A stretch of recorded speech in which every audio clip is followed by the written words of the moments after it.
ওরা বলছে যে হাই হাতা আফসোস, মোহাম্মদ সাল্লাল্লাহু আলাইহি ওয়াসাল্লাম তোমাদেরকে মিথ্যা ভয় দেখাচ্ছে এমন একটা বিষয় সম্পর্কে যে আসলে এই পৃথিবীটা হলো, এটা আনার কম, এটা খানার কম, এটা জানার কম, এটা আসা আর খাওয়া আর যাওয়া আর কিচ্ছু নাই পরকালের ব্যাপারে। দুনিয়াটা মস্ত বড়, খাও দাও ফুর্তি করো, জেনা করো, বেবিচার করো, মানুষের রক্তের উপরে দাঁড়িয়ে তার সম্পদ কেড়ে নাও, মানুষের গলা টিপে তাকে মেরে ফেলো, পৃথিবী থেকে তাকে উৎখাত করে দাও, তার সামাজিক জীবন ধ্বংস করে দাও, পারিবারিক জীবন ধ্বংস করে দাও, কোনো কিছুই তোমাকে কেউ বিচার করবে না। তারা বলছে হাইহাতা লিমা তুআদুন ইন হিয়া ইল্লা হায়াতুনাদ দুনিয়া নামুতু ওয়া নাহইয়া। এটি হচ্ছে পৃথিবীতে জন্ম নিব আর মৃত্যু হবে, বস শেষ, এরপরে আবার কি? পরকালকে তারা বিশ্বাস করে না। আমার কথা কি আপনি বুঝেন? পরকালকে তারা কি? আর ইসলামের মূল বিশ্বাস হলো পরকাল, মালিকিয়াও মিদ্দিন, পরকালের উপরে বিশ্বাস করতে হবে, না হলে মানুষ বেপরোয়া হয়ে যাবে। কথা বুঝতে পারছেন? ওরা বলছে ইন হিয়া ইল্লা হায়াতুনাদ দুনিয়া নামুতু ওয়া নাহইয়া ওয়া মা নাহনু বিমাবউসিন, আমাদেরকে কখনো উঠানো হবে না। কথা বুঝতে পারছেন? সম্মানিত সুধী বন্ধুরা আমার, তারা বলছে ইন হুয়া ইল্লা রাজুলুন ইফতারা আলাল্লাহি কাযিবা ওয়া মা নাহনু লাহু বিমুমিনিন। তারা বলছে মুহাম্মদ সাল্লাল্লাহু আলাইহি ওয়াসাল্লাম হলেন আল্লাহর উপর একজন মিথ্যুক ব্যক্তি, উনি আল্লাহর উপর মিথ্যা আরোপ করছেন, কাজে আমরা মুহাম্মদ সাল্লাল্লাহু আলাইহি ওয়াসাল্লামের উপর ঈমান আনবো না। কত বড় মারাত্মক চ্যালেঞ্জ! মরে গেলে পরে আর আশা হবে না। কথা বল না। এ সম্পর্কে পবিত্র কোরআন মজিদে আল্লাহ তাআলা বলছেন কাল্লা ইন্না কিতাবাল ফুজ্জারি লাফি সিজ্জিন ওয়া মা আদরাকা মা সিজ্জিন কিতাবুম মারকুম।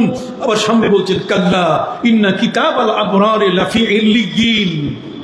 কথা বুঝে গেছে যে তোমরা মরে গেলে পরে তোমাদের রূহটা চলে যাবে সিজ্জিনে অথবা ইল্লিনে। কথা বলুন সুবহানাল্লাহ। কিতাবুম মারকুম, সুনির্ধারিত আল্লাহর চূড়ান্ত ফয়সালা। ইয়াশহাদুহুল মুকাররাবুন, ফেরেশতারা এটাকে লক্ষ্য রেখে রাখছেন, তাদের নজরে রেখে এই কাজগুলো তারা পরিচালনা করছেন। সুবহানাল্লাহ বলেন। তাহলে আমরা মরে যাব, মরে গিয়ে যদি মাটি হয়ে যায়, মাটি হওয়ার পরে তারপর আমাদেরকে আবার বের করা হবে। কাফেররা বলছে মরে গেলে পরে বের হবে না। আর যারা অমুসলিম, যারা হিন্দু সনাতনী ধর্মের, তারা বলছে না না, মরার পরে আবার পৃথিবীতে চলে আসবো, কবরে বেশি দিন থাকা হবে না, শুধু তোমরা আগুনে পুড়াবে, তারপরে আরেকটা রূপ নিয়ে চলে আসবো। কবি জীবনানন্দ দাশ তার স্ত্রীকে বলছে, স্ত্রী রে, আমি মরলি তুমি খবরদার কাঁদবে না, তোমার চোখের পানি যেন এক ফোঁটাও বের না হয়। স্ত্রী স্বামী জীবনানন্দ দাশকে বলছে, স্বামী রে, তোমার জীবনের জন্য আমার ভালোবাসা আমি উজাড় করে দিলাম, তোমার নিত্য সঙ্গিনী হয়ে আমি জীবন যাপন করেছি, এই ভালোবাসা বিচ্ছিন্ন হয়ে যাবে, তুমি আমার থেকে ছেড়ে চলে যাবে, কি বলো, তোমার জন্য কাঁদবো না, কারণটা কি? কারণটা কি আমি বলিনি। কি?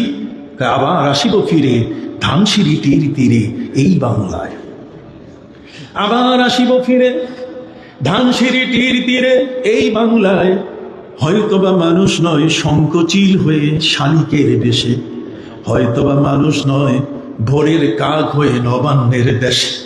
স্ত্রী কি বলছে? স্ত্রী বলছে যে তোমাকে তো শেষ করবি জ্বালাইয়া পড়াইয়া। কয় না না না, আমি রূপ পরিবর্তন করে চলে আসবো। কয় তাহলে তোমাকে দেখবো কেমনি যে তুমি আমার স্বামী, তোমার রূপ হবে কি? তখন সে বলল যে আমার রূপ হবে, আমি কাউয়া হয়ে আসবো, আমি কাকের রূপ নিয়ে আসবো, অথবা শঙ্খচিল হয়ে, অথবা শালিকের বেশে। আপনি কি বুঝতে পারতেছেন কিছু? আমি এখনো ওয়াজ শুরু করি না এই আয়াতের, শুধু আপনাদেরকে একটু নলেজ দিচ্ছি। আবার আসিব ফিরে ধানসিঁড়িটির তীরে, তার মানে মরার পরও আবার পৃথিবীতে আসা যাবে। এরা হচ্ছে পুনর্জন্মবাদী। যেমন ওই যে ভারতে যাকে রশিতে ঝুলাবার আগে তার মাকে সে বলল কি, একবার বিদায় দেও মা, ঘুরে আসি। নাম কি বলতে পারেন? কথা বললেন না ভাইরা আমার। আবার আসিব ফিরে ধানসিঁড়িটির তীরে, যেমন তিনি বলেছেন ঠিক এমনি করে নিজের মাকে লক্ষ্য করে বলছেন, একবার বিদায় দাও মা, ঘুরে আসি, হাসি হাসি পরব ফাঁসি, দেখবে ভারতবাসী, একবার বিদায় দাও মা, ঘুরে আসি। কতক্ষণ? তাহলে এরা হচ্ছে পুনর্জন্মবাদী, মৃত্যুর পরে আবার ফিরে আসতে চায়। অথচ কবি জসিমউদ্দিন তার নাতিকে নিয়ে কবরের পাশে তিনি বলছেন, এইখানে তোর দাদির কবর ডালিম গাছের তলে, 30 বছর ভিজিয়ে রেখেছি 2 নয়নের জলে। কি বলেন, ঠিক কিনা? দাদি যদি ফিরেই আসতো তাহলে কবি সাহেব এত কাঁদতেন না। দাদি যদি আসতেনই তো 30 বছর চোখের পানি তিনি ফেলতেনই না। যাই হোক, সম্মানিত সুধী বন্ধুরা আমার, পৃথিবীর মধ্যে মানুষের মিথ্যাচারের অভাব নাই। এত বেশি মিথ্যাচার করে যাতে করে আমরা হারিয়ে যাই, সত্যের পথে আমরা থাকতে পারি না। সাব রেজিস্ট্রি অফিসে আপনার হাতের আঙ্গুলের ছাপ নেয়, বিভিন্ন এমবেসিগুলো তারা আপনাকে আঙ্গুলের ছাপ নিচ্ছে। একজন ব্যক্তি এটা আবিষ্কার করলো, সে মনে করছে আমি আবিষ্কারক, কিন্তু যার কাছে ক্যাটালগ আছে, আল কোরআন যার কাছে আছে, সে বলছে যে তোমার এই আবিষ্কারের আগে আমার ক্যাটালগ এটা আগেই দেওয়া আছে। আমার আল্লাহ বলছেন, বালা কাদিরিনা আলা আন নুসাউইয়া বানানা, আমি আল্লাহ সর্বশক্তিমান। আর তোমার যে আঙ্গুলের যে রেখাগুলো আছে এগুলোকে আমি তৈরি করি, এগুলোকে সাজাই। এই জন্য পৃথিবীর কোনো একজন মানুষের আঙ্গুলের এই ছাপের সাথে আরেকজন মানুষের আঙ্গুলের ছাপের কি নাই? মিল নেই। তাহলে আমার কোরআনের ক্যাটালগে সেটা আছে কিনা? একটু হাত উঁচু করে বলেন, আছে কিনা?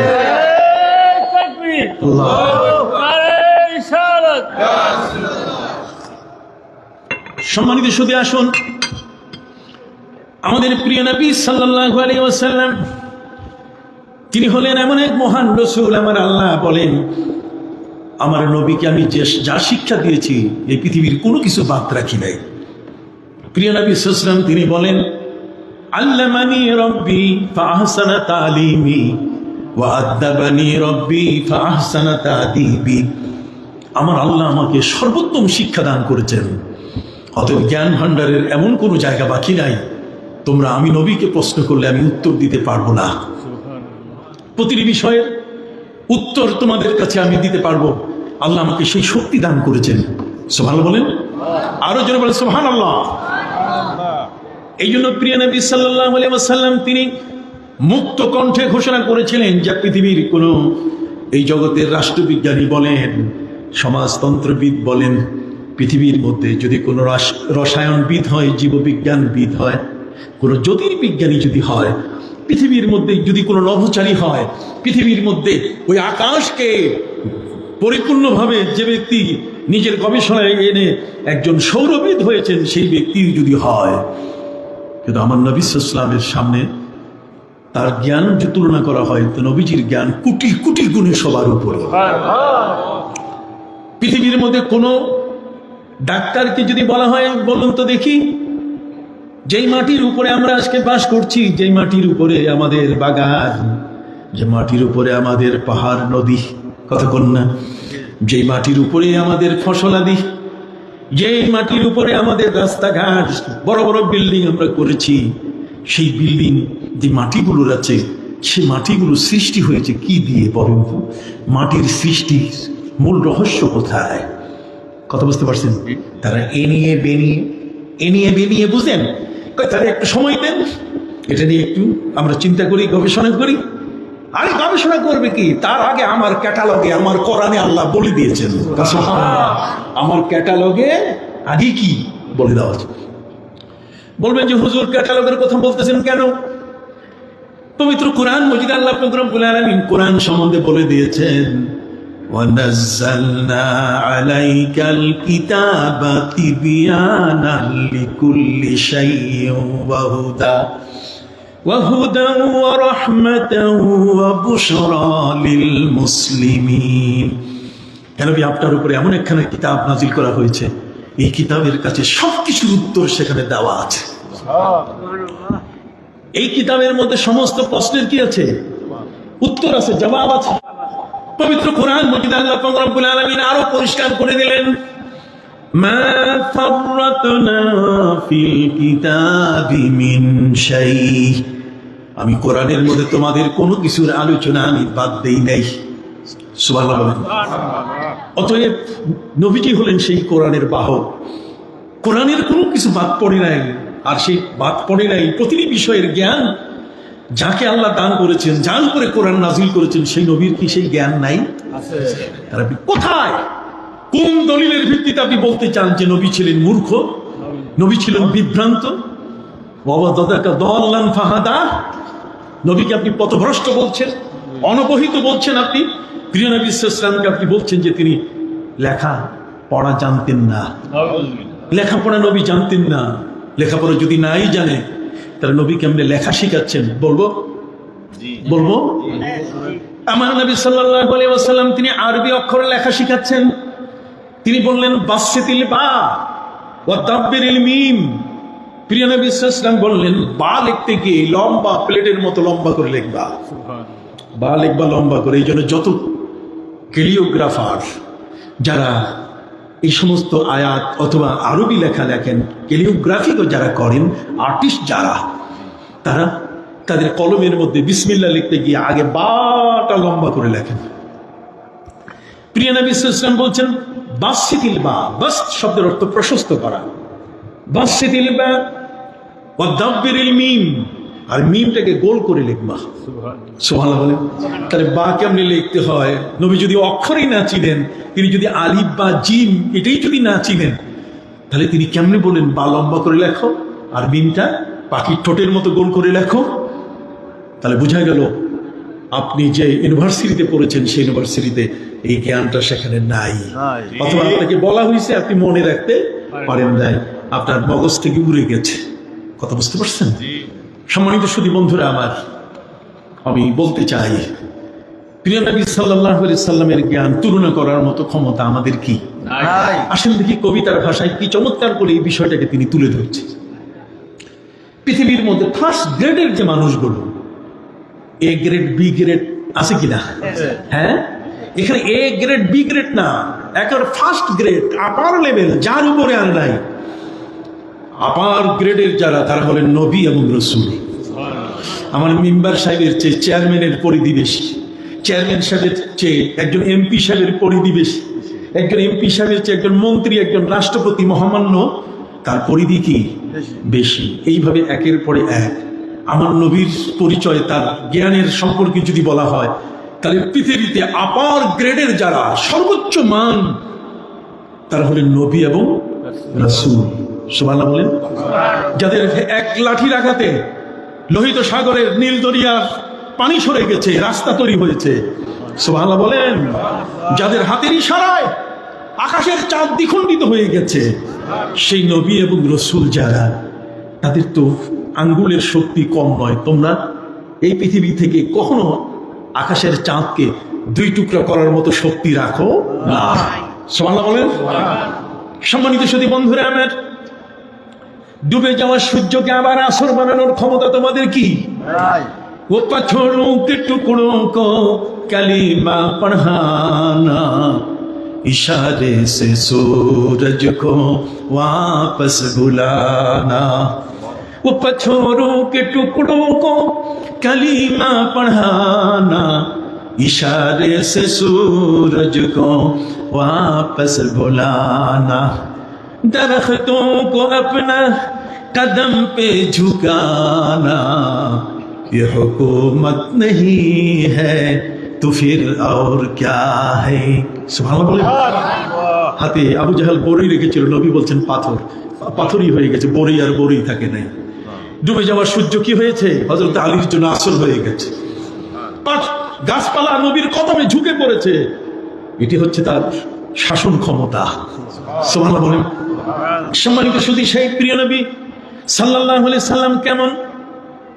তুমি বলেন ফাকান নাবিয়িনা ফি খালকিন ওয়া ফি খুলুকিন ওয়া লাম ইউতালুহু মিন ইলমিন ওয়ালা কারামি, বালাগাল উলা বিকামালিহি কাশাফাদ দুজা বিজামালিহি হাসুনাত জামিউ খিসালিহি সাল্লু আলাইহি ওয়া আলিহি। ফাকান নাবিয়িনা, আমার নবী হলেন সমস্ত নবীর উপরে।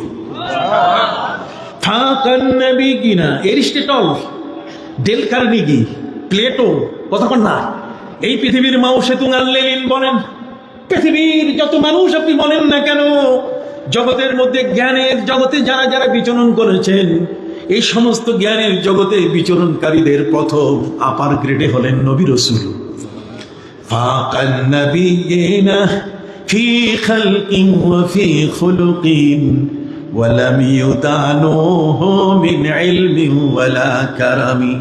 বাবা আদম আলাইহিস সালাম থেকে নিয়ে হযরত ঈসা রূহুল্লাহ পর্যন্ত যত নবী এসেছেন, সমস্ত নবীর উপরে যার মর্যাদা, সমস্ত নবীর উপরে যার জ্ঞান ভান্ডার, কথা বল না, সেই প্রিয় নবী সাল্লাল্লাহু আলাইহি ওয়াসাল্লাম, তাকে আল্লাহ যে ক্যাটালগ দিলেন, আল কোরআন দিলেন, সেই নবী ক্যাটালগ বুঝেন না, কথা বল না, তিনি এই ক্যাটালগ ব্যবহার করতে জানেন না।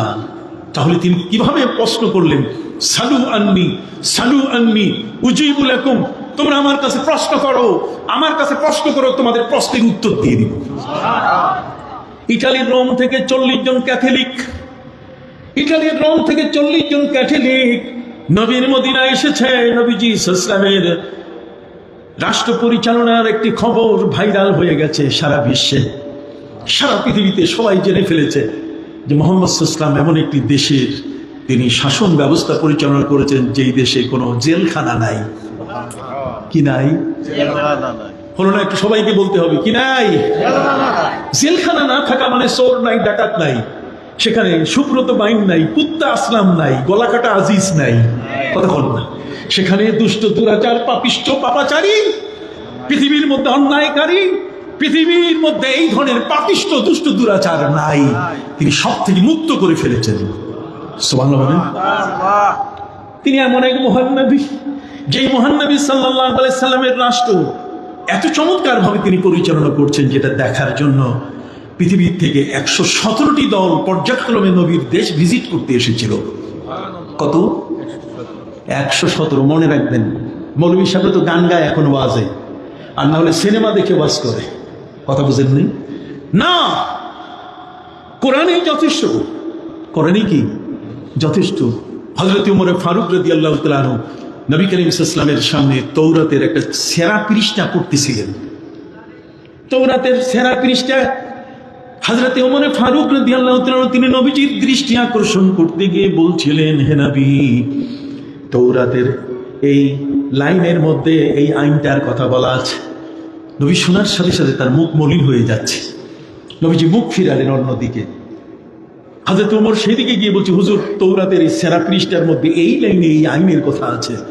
তিনবার এই অবস্থায় নবীজির মুখ মলিন হয়ে গেল। হযরত আবু বকর সিদ্দিক রাদিয়াল্লাহু তাআলা আনহু ওমর ফারুকের হাত ধরে বললেন, ওমর, তুমি শুধু তৌরাতের সেরা পৃষ্ঠাতে কি আছে এটা নবীকে তুমি দেখাচ্ছ? তুমি কি নবীজির চেহারা মোবারকের দিকে তাকিয়েছো? নবীজির মুখ মলিন হয়ে যাচ্ছে। হযরত ওমর রাদিয়াল্লাহু তাআলা দেখে তিনি সাথে সাথে হাত জোর করে ক্ষমা চাওয়া শুরু করলেন। হুজুর, আমি বুঝি নাই, আমি কিছু বুঝতে পারি নাই। নবীজি বললেন, শোনো ওমর, তুমি তো তৌরাত আমার সামনে পড়তেছো, তৌরাতটা হযরত মুসা নবীর উপরে নাজিল হয়েছে। কথা বলেন, কার উপরে?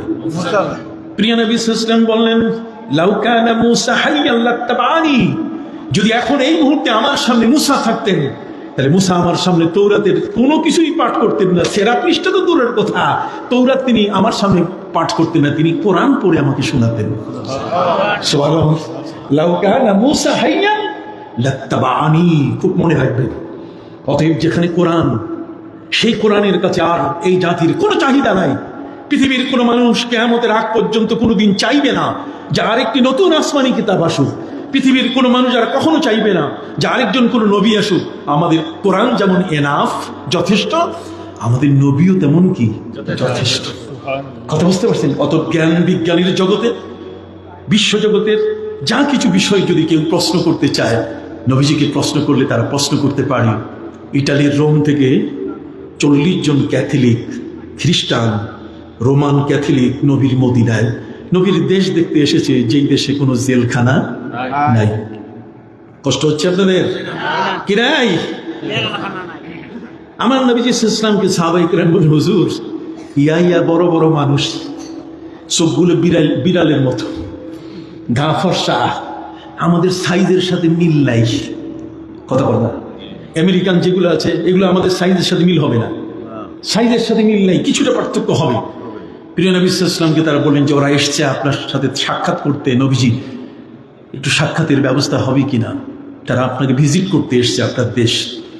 নবীজি বলছেন আগে মেহমানকে আদর করো, বসতে দাও।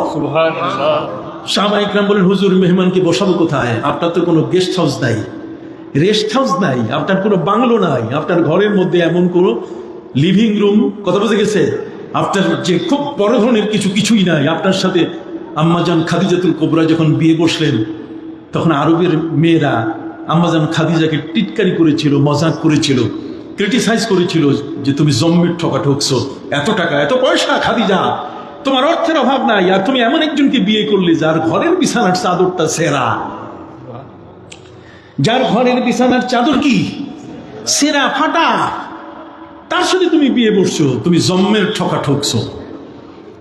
হযরত আম্মাজান খাদিজাতুল কুবরা রাদিয়াল্লাহু তাআলা তিনি বললেন আমার চোখ দিয়ে দেখো, আমি জম্মের ঠকা ঠকি নাই, বরং জম্মের জিতা জিতছি।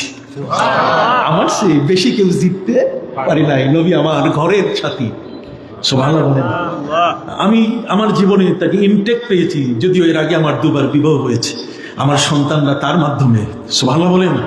অতএব সম্মানিত সুধী, হযরত আম্মাজান খাদিজা তিনি উত্তর দিলেন প্রিয় নবী সাল্লাল্লাহু আলাইহি ওয়াসাল্লামের কাছে। সাহাবা ইকরাম বলেন হুজুর এই মেহমানদের বসাবো কোথায়, আমাদের তো বসাবার এমন কোনো সুন্দর সোফা সেট, কথা বল না, সাজানো চেয়ার, একটি সুন্দর ঘর কিছুই নাই। নবীজি তাদেরকে আমরা একটা খেজুরের গাছের নিচে, খেজুরের ছায়ার নিচে বসতে দেব। নবীজি বলছেন নো নো নো, তোমরা কি জানো না আল্লাহ যদি কোনো জাতির উপরে খুশি হয় তাহলে সেই জাতির উপরে বৃষ্টি তিনি নাজিল করেন, আর যখন আরো বেশি খুশি হয় তখন তাদের ঘরে মেহমান পাঠাই দেন, আর যদি কোনো পরিবারের উপরে বেশি খুশি হন তখন তাদেরকে কন্যা সন্তান দান করেন। অতএব আল্লাহর খুশি যাদের ঘরে মেহমান এসছে, এরা আমার 40 জন মেহমান ইটালির রোম থেকে এসছে, এদেরকে আরো ভালো জায়গায় বেটার আরেকটা প্লেসে তাদেরকে বসতে দাও। সাহাবা ইকরাম বলল হুজুর বেটার প্লেস পাবো কই, সূর্য যখন ঢলে যায় তখন পাহাড়ের গা ঘেঁষে ছায়া পড়ে, ছায়াটা ঠান্ডা, মেহমানদের বসতে দে। নবীজি বলছেন ন, এর চেয়ে ভালো জায়গা তালাশ করো। সাহাবা ইকরামের আদব ছিল, নবীজি যখন কোনো বিষয় 2 বার ডিনাই করতেন, নাকচ করে দিতেন, 2 বার তিনি নাকচ করলেন। খেজুরের গাছের নিচেও বসতে দেওয়া যাবে না ঘাসের উপরে, আবার পাহাড়ের পাশে গা ঘেঁষা ছায়াও তাদেরকে বসতে দেওয়া যাবে না। তখন তারা বললেন হুজুর আল্লাহ এবং আল্লাহ রসুল ভালো জানেন এই 40 জন মেহমানকে তারা কোথায় বসাবেন। নবীজি বলেন বসাবার জায়গা পাও না, যাও তোমরা বেলালকে ডাক দাও। হযরতে বেলাল রাদিয়াল্লাহু তাআলা নবীজি ডাক দেওয়ার সাথে সাথে তিনি লাব্বাইক ওয়া সাদাইক বলে নবীর সম্মুখে হাজির। নবীজি বললেন বেলাল আমার এই মসজিদের চাবি কার কাছে? বেলাল বলছে হুজুর আমার কাছে। নবীজি বলছেন আমার মসজিদের দুয়ার খুলে দাও, আর 40 জন রোমান ক্যাথলিক খ্রিস্টানকে আমার মসজিদে বসতে দাও। সুবহানাল্লাহ বলেন, আরো জোরে বলেন সুবহানাল্লাহ। পৃথিবীর বিরল ঘটনা, এই পৃথিবীতে ইসলাম যেভাবে অমুসলিমদেরকে হ্যামারিং করেছে, যেভাবে তাদেরকে দৃষ্টান্তমূলক বিষয়গুলো দেখিয়ে দিয়ে, আঙ্গুল দিয়ে দেখে দিয়ে মেহমানের আদর যত্ন, ন্যায় বিচার, কথা বল না, জগতের মহাবিজ্ঞানের সব খুঁটিনাটি ব্যাপার নবীজি যেভাবে দেখিয়ে দিয়েছিলেন, এই পৃথিবীতে আর অন্য কারো পক্ষে সেটা দেখানো সম্ভব হয় নাই। প্রিয় নবী সাল্লাল্লাহু আলাইহি ওয়াসাল্লাম তিনি 40 জন খ্রিস্টানকে বসতে দিলেন কোথায়? মসজিদে। সুবহানাল্লাহ বলবেন না? আমাদের কোনোদিন সিনাগগে বসতে দিবে না। সিনাগগ বুঝেন? সিনাগগ হচ্ছে ইহুদিদের উপাসনালয়। আমাদেরকে খ্রিস্টানের গির্জায় সহজে প্রবেশ করতে দিবে না। আমাদের মন্দিরে যদি কেউ প্রবেশ করে তাহলে ওই পীড়াটাই 7 বার ধুয়ে ফেলবে, কথা বুঝলেন? কিন্তু তাদেরকে বসতে দেওয়া হলো কোথায়? মসজিদে। সুবহানাল্লাহ বলেন। প্রিয় নবী সাল্লাল্লাহু আলাইহি ওয়াসাল্লাম তাদের সাথে দেখা দিতে মসজিদে ঢুকলেন। ঢোকার পরে তিনি তাদের কাছে পরিচয় নিলেন, আপনারা কে, কোত্থেকে এসেছেন? তারা পরিচয় দিলেন, আমরা আপনার দেশের ভিজিটার্স, এমন একটি দেশ যে দেশে চোর নাই, ডাকাত নাই, জেলখানা নাই, আমরা দেশটা দেখতে এসেছি। অতএব আমরা ইটালি রোম থেকে এসেছি, আমরা খ্রিস্টান। এক এক করে বাই সিরিয়াল তার পরিচয় দিচ্ছেন, আমি অর্থমন্ত্রী, আমি সমাজ কল্যাণ মন্ত্রী, কথা বল না। একের পরে এক দেখা গেল যে তারা বড় বড় ইউনিভার্সিটির ভাইস চ্যান্সেলর, ওরা ওই ইটালির বড় বড় মন্ত্রী, বড় বড় পদস্থ ব্যক্তিবর্গ। নবী করিম সাল্লাল্লাহু আলাইহি ওয়াসাল্লাম তাদের সাথে কুশল বিনিময় করার পরে বললেন, কিছু জানতে চাইলে বলেন। তখন একযোগে 40 জন ক্যাথলিক তারা বলল যে না, কোনো প্রশ্ন নাই, আজকে জিজ্ঞাসা করার মতো কিছু নাই। নবীজি বললেন, কেন? এত দূর থেকে আপনারা এসেছেন, নিশ্চয়ই কোনো প্রশ্ন তো সাথে আছে। আপনারা আমার ইন্টারভিউ নেবেন, সাক্ষাৎকার নেবেন, তো সাক্ষাৎকার নিতে গিয়ে আপনি প্রশ্ন করুন। ওরা বলছে আমরা সব প্রশ্ন ভুলে গেছি, একটাও মনে নাই। নবীজি বলেন, কেন হইল, এই ঘটনাটা ঘটলো কেমনে?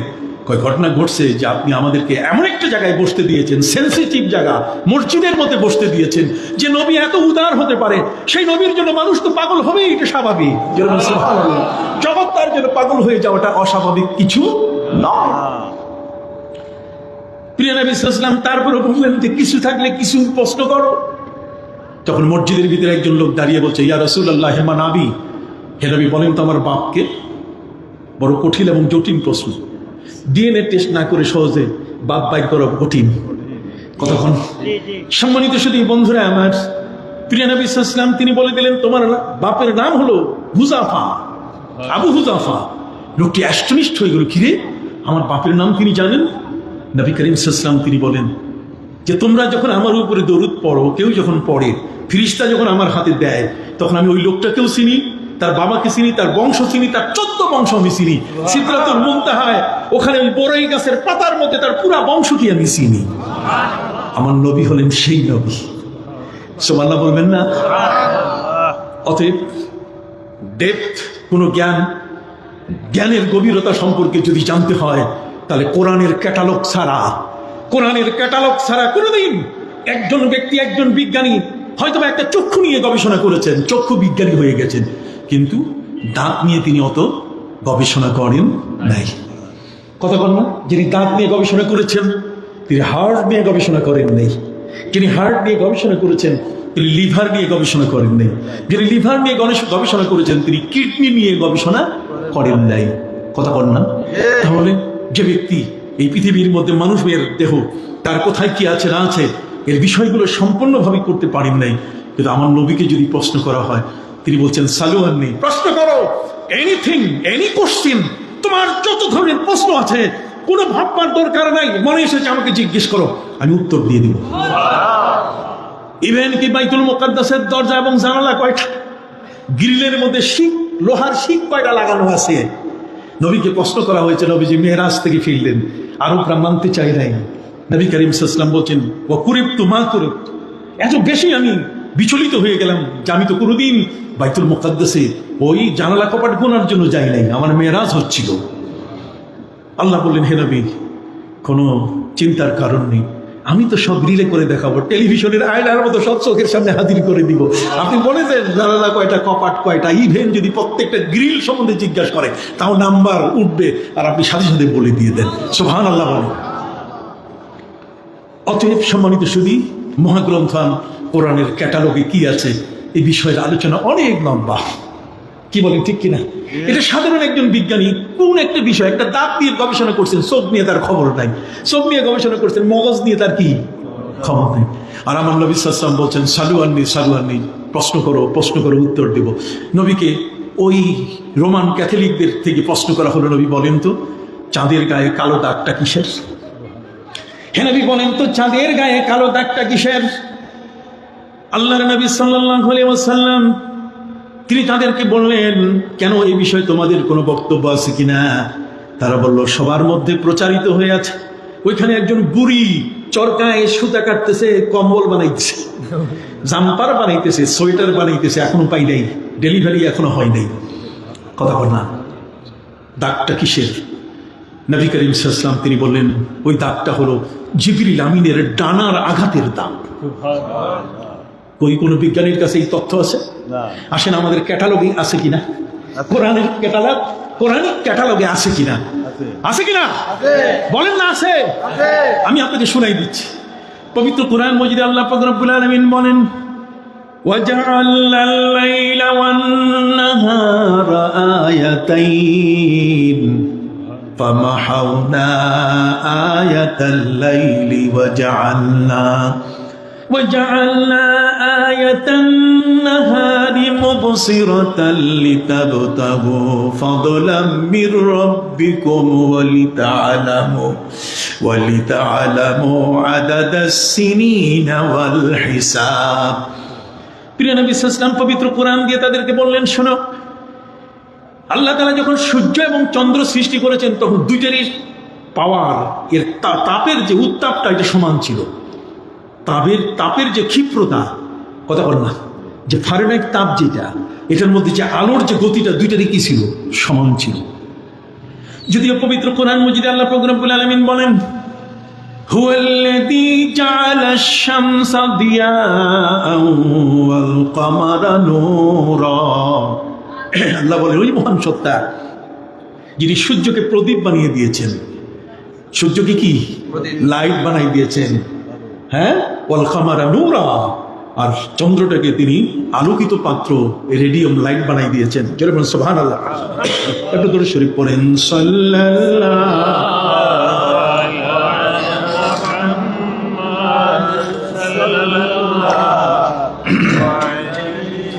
وسلم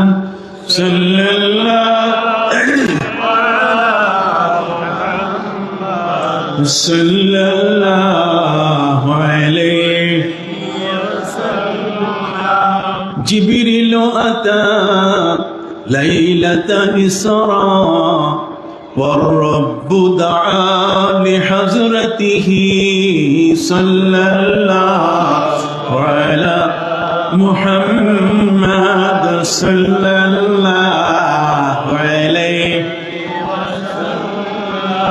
صلى الله على محمد صلى الله عليه. প্রিয় নবী সাল্লাল্লাহু আলাইহি ওয়াসাল্লাম বললেন যে চাঁদের গায়ে যে কালো দাগটা, সেটা কি?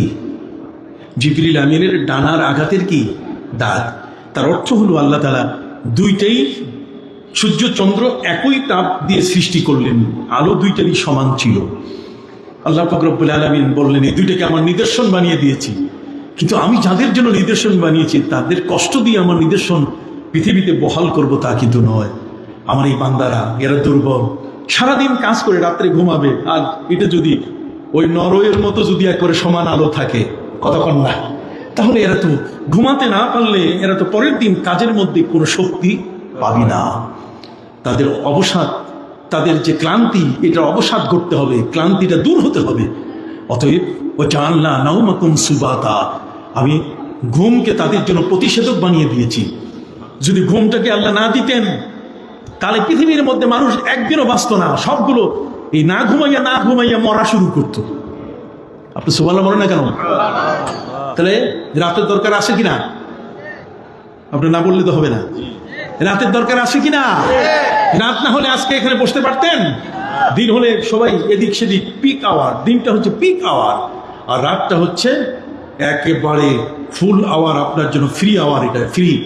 দিনের বেলায় বাচ্চা স্কুলে নিতে হবে, ব্যবসা করতে হবে, বাণিজ্য করতে হবে, এই চালাইতে হবে, ওইখানে যাইতে হবে। আর রাতের বেলায় আপনি ফ্রি আওয়ার। অতএব কোনো ব্যাংকার, তাকে যদি কেউ ফোন করে, তার দোস্ত কথা বলতে চাই, এখন না, আমি এখন ব্যাংকের কাজে ব্যস্ত, তুমি রাত্রিবেলায় ফোন করো। এই জন্য বিয়া শাদী প্রায় কি হয়, রাতেই হয়, একটা ফ্রি আওয়ারে। যারা ওই সময় অফিস থাকে না, আদালত থাকে না, সেই সময়টাতে আমরা আমাদের ছেলে মেয়েদের নিয়ে আমরা একসাথে একটি বিবাহের মজলিসে যাই। এগুলো সব আল্লাহ ব্যবস্থা করে দিয়েছেন। আল্লাহ বলছেন, হে নবী, চন্দ্র সূর্য ছিল সমান আলো, আমি বললাম ফামাহাউনা আয়াতাল লাইল। অতএব রাতের বেলায় চন্দ্র যেটা সৃষ্টি করেছি, এটার এর আলোটা যেন আমার বান্দাকে কষ্ট না দেয়, কাজে এটা কমাও, এটার আস্তে আস্তে আলোটা কমাও। জিবরিল আমিনের 600 পাখা, উনি পাখা বের করে আগুন নিভানো শুরু করছে। নিভাইতে নিভাইতে ওই যে দাগ লাগছে, ডানার দাগ, নিভাইতে নিভাইতে রেডিয়ম ডিম লাইট বানাই দিছে। বলবেন কোথায়? কোরআনে আছে, ফামাহাউনা আয়াতাল লাইল। আমি রাতের চিহ্ন চন্দ্রটাকে আলো কমিয়ে দিয়েছি, আর দিনের সূর্যের আলোটাকে আমি এমনভাবে দিয়েছি যে যাতে তারা ওই ফ্যাক্টরিতে, গার্মেন্টসে, যার যার অফিসে চশমা ছাড়া যেন লিখতে পারে, চোখের মধ্যে আলোটাকে অ্যাডজাস্ট করে দিয়েছি। সুবহানাল্লাহ, কেমন মনে হলো?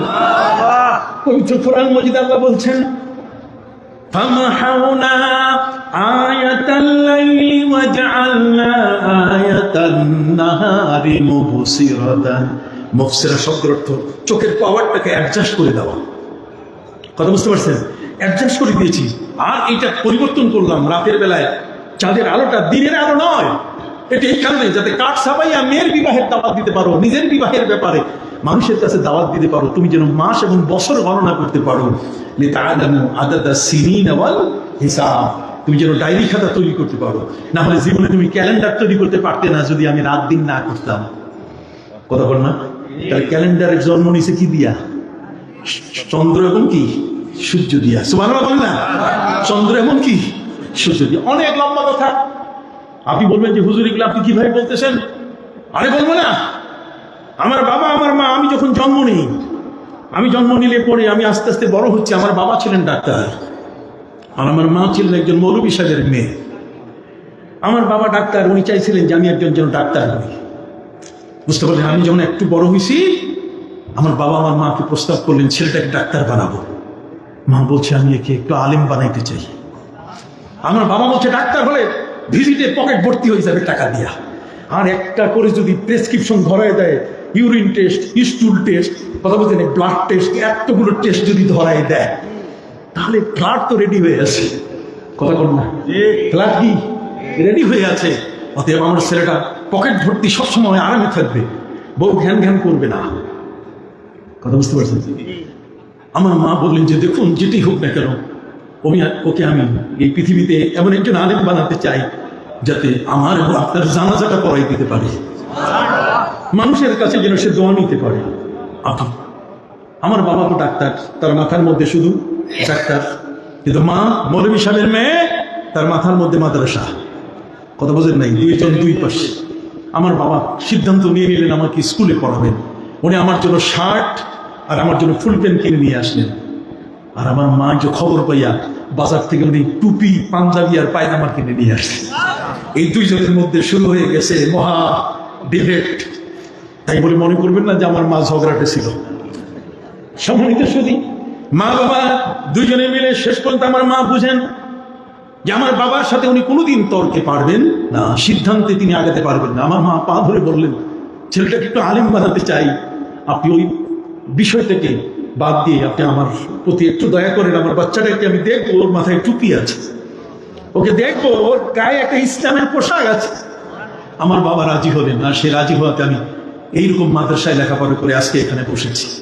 কতক্ষণ না মাদ্রাসায় না পড়তাম, তাহলে আজকে এখানে এসে আমার বাবা মৌলানা লুৎফুর রহমান আমাকে দাওয়াত করতেন না। যদিও আমার স্নেহাস্পদ, সে আমার কাছে লেখাপড়া করেছে। দুইজনকে মিলান, ও আমার বাবা হবে আর আমি তার ছেলে হব।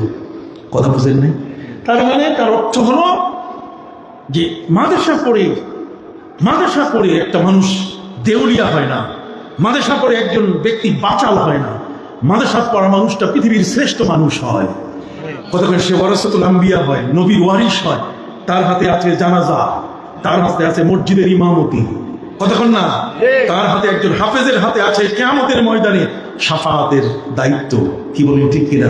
একজন হাফেজে কোরআন সে 10 জন মানুষকে তার মা বাবা সহ সে সুপারিশ করে জান্নাতে নিয়ে যাবে। এই জন্য আমার মায়ের সিদ্ধান্তটা ভালো ছিল কিনা? হাত উঁচু করে বলেন ছিল কিনা? আপনাদের সিদ্ধান্ত কি আমার মায়ের মতো হবে কিনা? জোরে বলেন হবে কিনা? আপনাদেরও সিদ্ধান্ত আমার মায়ের মতো হওয়া উচিত। না হলে আজকের সারা বাংলাদেশে কোনোদিন বাদ নাই। আমি ইংল্যান্ডে যাই, আমি ইউরোপের সব দেশে যাই, আমি অস্ট্রেলিয়া যাই, আমি আমেরিকা, এমন কোনো জায়গা নেই যেখানে আমি যাই না। সেখানে আমি ধর্ম প্রচার করি। আমার মা কবরে বসে কত খুশি, আমার বাবা কবরে বসে কত খুশি। সেই বাবা সেই মা আওয়ালাদিন সালিহিন ইয়াদউ লাহ, নেককার সন্তান যদি মা বাবার জন্য দোয়া করে, এর চেয়ে বড় প্রাপ্তি আর নাই। সুবহানাল্লাহ বলেন। সওয়াবের ভান্ডার কবরের মধ্যে যাচ্ছে। এই জন্য আমি আমার ভাইদের খেদমতে আরজ করতে চাই, আলিফ লাম রা তিলকা আয়াতুল কিতাবিল হাকীম। আলিফ লাম রা, এই যে বর্ণমালাগুলো ব্যবহার হয়েছে, কথা বলেন না, বর্ণমালা ব্যবহার হয়েছে কিনা? এই বর্ণমালাগুলো ব্যবহার হয়েছে, এগুলো হচ্ছে পৃথিবীতে পবিত্র কোরআন হচ্ছে এমন একটা ক্যাটালগ, আপনি যেটা পরে বানাইছেন কোরআনে আগে আছে। আরেকবার সুবহানাল্লাহ বলেন। কয় কেমন? যেমন ইদানিং কালে আমরা কিছু নতুন নতুন শব্দ পাই যেগুলো পুরাতন হয়ে গেছে ইদানিং কালে। যেমন এমপি বলেন নাকি? এমপি, মেম্বার অফ পার্লামেন্ট, এটাকে সংক্ষিপ্তভাবে বলা হয় কি? এমপি। তাহলে এম একটা বর্ণ আর পি একটা কি? এই দুইটার মধ্যে 8 পিসের কোনো সিরিয়ালে মিল নেই। কথা বুঝতে পারছি?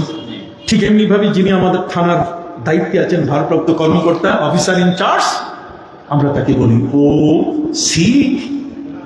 ও সি। যিনি জেলা প্রশাসকের দায়িত্বে আছেন তাকে আমরা বলি কি? D C. ডি এরপরে কি? সি। আমি সংক্ষেপে বলে যাচ্ছি।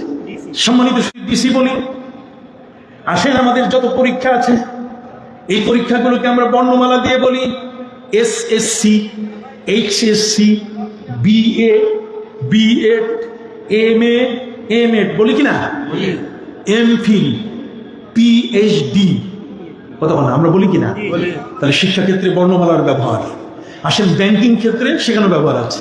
যেমন এনসিসি ব্যাংক, কথা বলে এনসিসি ব্যাংক। ঠিক অনুরূপ ভাবে আইএফআইসি ব্যাংক আছে কিনা? আইবিবিএল, এবিবিএল আছে কিনা? আহা, কথা বলে না? তাহলে বর্ণমালা এগুলো নতুন সৃষ্টি হয়েছে, নতুন ভাবে আমরা জানছি। নামের শুরুতে আহম, আখম নাম এগুলো বলতেছে। এই ভাষাবিদরা এটা যখন কোনো বাংলা ভাষার যারা ব্যক্তি, তারা মনে করবে যে এটা নতুন আবিষ্কার, এটা বোধহয় এটা মুসলমানের হাতে নতুন আসছে, অতএব তিনি বলছেন এটা নতুন আবিষ্কার। কিন্তু কোরআনের ক্যাটালগ বলছেন না না, এটা 1400 বছরে আবিষ্কার করে রাখছেন। আলিফ লাম মিম কাফ হা ইয়া আইন সদ। সুবহানাল্লাহ বলেন। আমি যেমন বর্ণমালায় কথা বলি, 1400 বছর আগে আল্লাহ তাআলা বর্ণমালায় কি কথা বলছে। তাহলে আমার 1400 বছর পরে আবিষ্কৃত আমার বর্ণমালা দিয়ে নাম, আর এটা 1400 বছর আগে কোরআনের ক্যাটালগে আল্লাহ তাআলা রেখে দিয়েছেন। একটু জোরে হাত উঁচু করে বলে সুবহানাল্লাহ, সুবহানাল্লাহ। মানুষ এই কারণে কোরআনের কাছে ঈমান আনতেছে।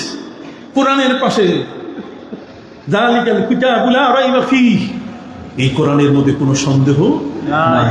তার মানে মা ফাররাতনা ফিল কিতাবি মিন শাই, আমি কোরআনের মধ্যে কোনো কিছুর আলোচনা বাকি রাখি না। এখন আসেন একটার পরে একটা। ওই যে চাঁদের গায়ে কালো দাগটা কিসের? জিবরিল আমিনের কি? নবীজিকে তারা প্রশ্ন করলো, নবীজি খাবার আগে নুন খায় না আমাদের দেশে? কথা কন, খাবার আগে নুন খায়, খাবার পরেও একটু জিহ্বার মধ্যে কি নুন দেয়। ওরা প্রশ্ন করেছে যে এটা বেশি মুসলমানদের কাছে আছে। অতএব নবীজিকে তারা প্রশ্ন করেছে, নবীজি এটা কি জিনিস? নবীজি বললেন, আলী তুমি তো ইন্টারপ্রেটার, আলী তুমি তো তারজুমান, আলী তুমি তো দোভাষী, তুমি তাদেরকে বলে দাও ইয়া আলীও ইবদা তুআমাকা বিল মিলহি ওয়া আখতিম বিল মিলহি ফাইনাল মিলহা শিফাউম মিন কুল্লি 70 দা। আলী রে তুমি বলে দাও ওদেরকে, 40 জন ক্যাথলিকদের খাবার আগে যদি মুখে একটু নুন ছোঁয়ায় আর খাবার শেষে যদি জিহ্বায় একটু নুন লাগায়, তাহলে আল্লাহ তাআলা তাকে 70টি রোগ থেকে বাঁচাই দিবেন। কয়টা? রোমান ক্যাথলিকের সেখানেও ডাক্তার আসছিল, বলছে কি ব্যাপার, উনি তো দেখি সাধারণ না, উনি যখন কথা বলতেছেন কখনো তিনি সৌরবিদ হয়ে কথা বলতেছেন, কতক্ষণ না, কখনো তিনি ডাক্তার হয়ে কথা বলছেন, কখনো তিনি ইঞ্জিনিয়ার হয়ে কথা বলতেছেন। সবকিছুতে এই মহানবী ইসলামের পৃথিবীর মানুষের যতগুলো জ্ঞানের যে পরিধি আছে তার সবখানি তিনি সবার উপরে। অতএব নবী করিম ইসলামের কাছে সেই জ্ঞান ভান্ডার থেকে নবীজি ইসলামের বক্তব্য শুনে তারা অবাক হয়ে গেছে। প্রিয় নবী সাল্লাল্লাহু আলাইহি সাল্লাম বলে, আলীরে বলে দাও 70টি রোগ থেকে বেঁচে যাবে। এবারে নবীজি ব্যাখ্যা শুরু করলেন। আলী বললেন, বলে দাও অমিনহা ওয়াজুল বাতন, যদি খাবার আগে একটু নুন খায়, খাবার পরে যদি নুন একটু মুখে দেয়, তাহলে তার পেটে কোনোদিন ডায়রিয়া রোগ হবে না। অমিনহা ওয়াজুল বাতন, ডায়রিয়া রোগ হবে না। কেন ডায়রিয়া রোগ হবে না? যেহেতু সে খাবারের সাথে পানির সাথে নুন মিশিয়ে খেয়েছে। এই কারণে আমাদের দেশে ডাক্তাররা এই হাদিসটাকে কেন্দ্র করে ওর স্যালাইন আবিষ্কার করছে। সুবহানাল্লাহ বলেন। তাহলে ওর স্যালাইনের জনক কে? ইসলাম। জোরে বলেন কে? ডাক্তার না, কে? ইসলাম। কথা কি বুঝতে পারছেন? তাহলে ইসলামের যে ক্যাটালগ আছে, আগের যে ক্যাটালগ কোরআন, কোরআনের মধ্যে তো আজকে আপনি যা বানাইছেন তা তো আগেই বলা আছে। আপনি কি বুঝতে পারছেন? সেই ক্যাটালগটা এই মাদ্রাসায় পড়া হয়। কথা বুঝতে পারছেন? আপনাদের এই দেওকলস মাইজগ্রাম দাখিল মাদ্রাসায় ওই ক্যাটালগটা পড়া হয়, যে ক্যাটালগটা এখনো বিজ্ঞানীদের হাতে পরিপূর্ণভাবে তারা বুঝে না, আর আমরা সেটা বুঝি। কথা বুঝেন নাই? বলা ইয়াসসারনাল কোরআন ফাহাল মিন মুদ্দাকির, যারা কোরআন বুঝে তাদের চেয়ে বড় বিজ্ঞানী পৃথিবীর মধ্যে কি নাই। যদিও আলবার্ট আইনস্টাইন বলেছেন যে religious and science are twin sister, যে দুইটাই হলো যমজ বোন, এটা একটা আরেকটার পরিপূরক। অতএব যার কাছে রিলিজিয়ান ধর্ম আছে কিন্তু তার কাছে কি নাই? সায়েন্স নাই। Without religion is blind. কথা বুঝতে পারছি? সে অন্ধের জগতে বাস করে। এই জন্য সম্মানিত শুধু মাদ্রাসা পড়ুয়া মানুষগুলো এরা বোকা হয় না, এরা পৃথিবীর শ্রেষ্ঠ মেধাবী মানুষ। মাথায় টুপি দেয়, এই জন্য ওই জ্ঞানগুলো ঢাকিয়ে রাখি। এটা টুপিটা উঠাই দিলে সব কিন্তু একের পর এক বিজ্ঞান বাইরে হওয়া শুরু করবে। কথা বুঝেন নাই?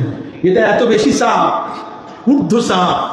জ্ঞানের জগতে কোরআন যদি একবার সিনায় নেওয়া যায়, কোরআনের মহাভান্ডার যদি একবার সিনার মধ্যে বিদ্যমান হয়ে যায়, তাহলে এই পৃথিবীর মধ্যে আর কার ক্ষমতা নেই আপনার সাথে সে ডিবেট করে, কখনো আপনার সাথে তর্ক করে এগিয়ে যেতে পারে।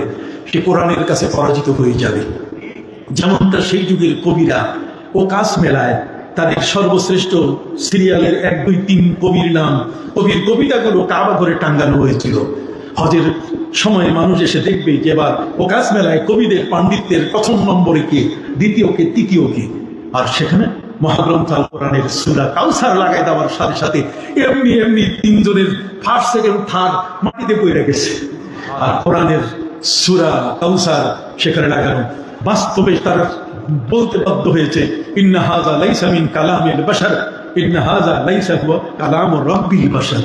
এটা হচ্ছে বশরের রব, সৃষ্টিকর্তা যিনি, এটা তার বাণী, এটা আমাদের বানানো বাণী না। জয় বলুন সুবহানাল্লাহ। অতএব সম্মানিত শুধু প্রিয় নবী সাল্লাল্লাহু আলাইহি ওয়াসাল্লাম তিনি বললেন, শোনো, ওয়ামিনহা ওয়াজুল বাতান ওয়ামিনহা ওয়াজুল আসনান। যদি কারো দাঁতের মধ্যে পাইরিয়া থাকে, খাবার আগে পরে নুন খাইলে তার পাইরিয়া থাকবে না। সুবহানাল্লাহ বলেন।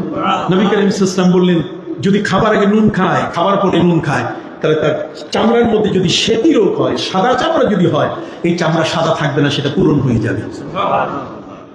আল্লাহু আকবার।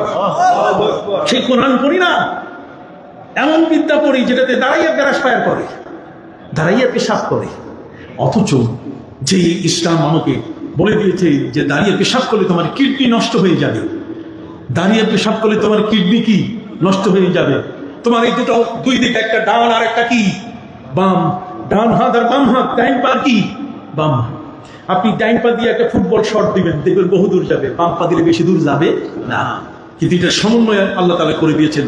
নামাজের মধ্যে দাঁড়াইয়া যখন বাম হাতের উপরে ডাইন হাত রাখেন, তখন এই বাম হাতের মধ্যে ডাইন হাতের শক্তি ট্রান্সফার হয়ে যায়, তখন এই হাতটা ডাইন হাতের মতো শক্তিশালী হয়ে যায়। রোগ থেকে ডাইন হাতটা যেমন প্রতিরোধ ক্ষমতা রাখে, বাম হাতের মধ্যে ঠিক সেই প্রতিরোধ চলে আসে। সুবহানাল্লাহ বলেন। প্রিয় নবী সাল্লাল্লাহু আলাইহি ওয়াসাল্লামকে তারা প্রশ্ন করলো, হে নবী বলেন তো, যদি হার্টের রোগ হয়, কিসের রোগ? আপনি বলেন না কিসের? কম বেশি হার্টের রোগ আছে না? তো নবী বলেন তো, যদি হার্টের রোগ হয়, তাহলে হার্টের রোগ হলে হার্টের রোগটা থেকে বাঁচার উপায় কি? আপনি দেখবেন সবসময় আজরাইল হার্টের হাসপাতালে বেশি ঘুরে। কথা বল না, হার্টের যারা রোগী এদেরকে কিন্তু ওই অ্যাম্বুলেন্স টাইম বাম বুঝে না, যেমনি হোক ঘন্টা বাজাইয়া তাড়াতাড়ি তাকে হাসপাতালে পাঠাইতে হবে। আজরাইল কিন্তু অপেক্ষা করতেছে। কথা কি বুঝতে পারছেন? এই হার্ট কত বড় একটা সেন্সিটিভ জায়গা, সেই হার্টটাকে সুস্থ রাখার উপায় কি? হার্টের রোগ হবে না নবী বলেন তো। সুবহানাল্লাহ বলেন। ভাই আমার নবী সাল্লাল্লাহু আলাইহি ওয়াসাল্লাম তিনি বলেন, হার্টের রোগ দূর করতে গেলে তালবিনা খাইতে হবে। কি খাইতে হবে? ইন্নাত তালবিনা তুজিম্মু ফুয়াদাল মারিজ ওয়া তাযহাবু বিবাযিল হুজন। যদি কেউ সুইসাইড করে মরতে চায়, কেউ যদি ওই যে আমেরিকার ওয়াশিংটন ব্রিজ থেকে লাফাইয়া নিচে পড়ে মারা যায়, ছাদের উপর থেকে নিচে লাফ দিয়ে মারা যায়, যদি কারো মধ্যে মৃত্যুর প্রবণতা চলে আসে যে আমি এখন সুইসাইড করে মরবো, আমি বিষ খাবো, কতক্ষণ না, অথবা আমি নিজের মাথায় গুলি করে আমি নিজেকে মেরে ফেলবো, হয়েছে না ঘটনা? সম্মানিত সুধী, যদি তালবিনা খায় তাহলে সে ভুলে যাবে তার মৃত্যুর বিষয়টা। তালবিনা খাইলে তার হার্ট শক্তিশালী হয়ে যাবে। সাহাবায়ে কেরাম জিজ্ঞেস করছেন যে নবীজি আপনি তো রোমান ক্যাথলিকদের সামনে কথা বলছেন, ওরা কিন্তু ডাক্তার, এখন আপনি বলেন তো এই বিষয়টা কি? ক্যাথলিকরা, রোমান খ্রিস্টানরা বলছে আমরা জীবনে কোনোদিন তালবিনার নাম শুনি নেই, আপনি বলেন তালবিনাতে হাড়ের চিকিৎসা হয়, এটা আপনি বলে দেন। নবী করিম সাল্লাল্লাহু আলাইহি ওয়াসাল্লাম বললেন বার্লি, কথা বল না, বার্লি 1 কাপ, 3 চামচ বার্লি আর 1 কাপ পানির মধ্যে গুলাইয়া এটা যদি একটু গরম করে প্রতিদিন শোয়ার আগে যদি সে খায়, তাহলে তুজিম্মু ফুয়াদ আল মারিস, তার হার্ট শক্তিশালী হয়ে যাবে, ওই হার্ট আর কখনো তাকে ক্ষতিগ্রস্ত করতে পারবে না। তার অবাক হয়ে গেল, কি ব্যাপার, তিনি তো একজন মহা ডাক্তার, কথা বল না, একজন মহাবিজ্ঞানী। প্রিয় নবী সাল্লাল্লাহু আলাইহি ওয়াসাল্লামকে তারা প্রশ্ন করেছিল, এই পৃথিবী যে মাটি, যে মাটির উপরে আমরা বসবাস করছি, হে নবী বলেন মাটিটা সৃষ্টি হয়েছে কার থেকে? আল্লাহর নবী সাল্লাল্লাহু আলাইহি ওয়াসাল্লাম এই পৃথিবীর মধ্যে যারা এই ভূতত্ত্ববিদ, যারা মৃত্তিকা বিজ্ঞানী, কথা বল না, যারা মাটি গবেষণা করে, সোশ্যাল স্পেশালিস্ট যারা বা সয়েল স্পেশালিস্ট যারা, এই যে বিল্ডিং হবে তার নিচে মাটি তারা পরীক্ষা করে, সয়েল টেস্ট করে, কি করে কিনা, তাহলে এই যে সয়েল টেস্ট করে এই ধরনের বিজ্ঞানী যারা, তারা তাদেরকে জিজ্ঞেস করা হয়েছে মাটিটা থেকে আপনারা বুঝতেছেন মাটিটা সৃষ্টি হয়েছে কিভাবে, এটা বলেন। সব উত্তর সবার কাছে পাওয়া যাবে না, যদি সে ওই বিজ্ঞান তাদের কাছে নাই। যারা যতটুকু বাইর করছে ওটা নিয়ে তিরিং তিরিং করে, কথা বলেন, যখন এটা বের করে তখন দেখা যায় সে কোরআনের বাইরে কিছু আবিষ্কার করতে পারে নাই, সেটা দেখা যায় কোরআনের ক্যাটালগে কি 1400 বছর আগে আছে। সুবহানাল্লাহ বলেন। তাহলে কোরআনী ক্যাটালগে যদি 1400 বছর আগে থাকে, তাহলে সেই ক্যাটালগটা আমাদের পড়া দরকার কিনা? হাত উঁচু করে বলেন, পড়া দরকার কিনা?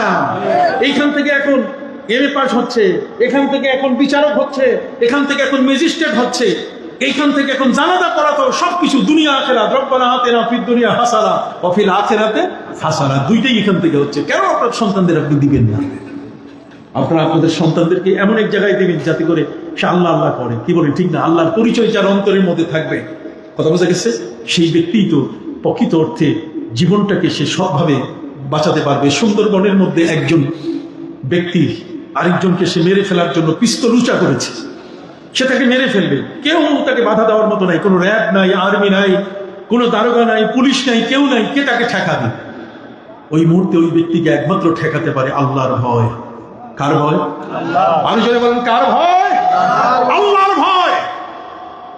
আল্লাহর ভয় ছাড়া একজন ব্যক্তিকে কোনোভাবেই পথে আনার কোনো সুযোগ নাই। এই জন্য আল্লাহ বলছেন, ইয়া আইয়ুহাল্লাযীনা আমানুত্তাকুল্লাহা হাক্কা তুকাতিহি ওয়া লা তামুতুন্না ইল্লা ওয়া আনতুম মুসলিমুন। আল্লাহকে ভয় করার মতো ভয় করতে হবে। দুনিয়ার মধ্যে চোর যদি চুরি করতে আসে তার মালিককে ভয় করে, ঠিক কি না? চোর পুলিশকে ভয় করে পালাই যায়, ডাকাত আর্মি পুলিশকে ভয় করে পালাই যায়, কিন্তু যারা ইমানদার তারা কখনো অপরাধ করে পালায় না, তারা আল্লাহর কাছে চলে আসে যে আল্লাহ তুমি আমাদেরকে মাফ করে দাও। তখন আল্লাহ তাআলা তাকে ক্ষমা করে দেন, সে তো ফিরে এসেছে আমার কাছে। বাজা তো বাজা, সতবার তওবা শিকস্তি বাজা, বাজা তো বাজা এই দরগাহে মারা নাউমিদে নিস। আল্লাহ ডাক দেয়, ফিরে আসো, ফিরে আসো, তুমি তো দূরে সরে গেছো, তুমি চলে আসো আমার কাছে, আমার দরবার তোমার জন্য এখনো খোলা। জোরে বলে সুবহানাল্লাহ। अगर बाप पे दर जंगे जो यद कसे, अगर बाप पे दर जंगे जो यद कसे, पेदर बेगुमा खश्म गीरत बस। বাপ ছেলে যদি ঝগড়া হয় তাহলে বাবা গার্ডকে বলে দেয় ওকে ঘরে ঢুকতে দিস না। আর আল্লাহ বলছেন, না রে, আমি 24 ঘন্টা তোমার জন্য খুলে রেখেছি, তুমি শত অপরাধ করো, ইল্লা মান তাবা ওয়া আমানা ওয়া আমিলা আমালান সালিহা উলাইকা ইউবাদদিলুল্লাহু সাইয়্যাতিহিম হাসানাত। তুমি যদি আবার ফিরে আসো, ঈমান আনো, নেক আমল করো, আর যদি তওবা করে আমার কাছে ফিরে আসো, তাহলে তোমার জীবনের গুনাহগুলো আমি সওয়াবে পরিণত করে দেব। ইল্লা মান তাবা ওয়া আমানা ওয়া আমিলা আমালান সালিহা উলাইকা ইউবাদদিলুল্লাহু সাইয়্যাতিহিম হাসানাত। সুবহানাল্লাহ। অতএব মাটি কোন মৃত্তিকা স্পেশালিস্টকে যদি জিজ্ঞেস করেন, মাটিটা পৃথিবীর কোন বিজ্ঞানীকে জিজ্ঞেস করেন, বাইর করতে পারবে না। অথচ আমার নবীকে জিজ্ঞেস করা হয়েছে, নবীজি এই মাটি তৈরি হয়েছে কেমনে? নবীজি বলছেন ক্যাটালগে আছে। ক্যাটালগ মানে কি? কোরআন। সবাই বলেন ক্যাটালগ মানে কি? কোরআনের মধ্যে সব আছে।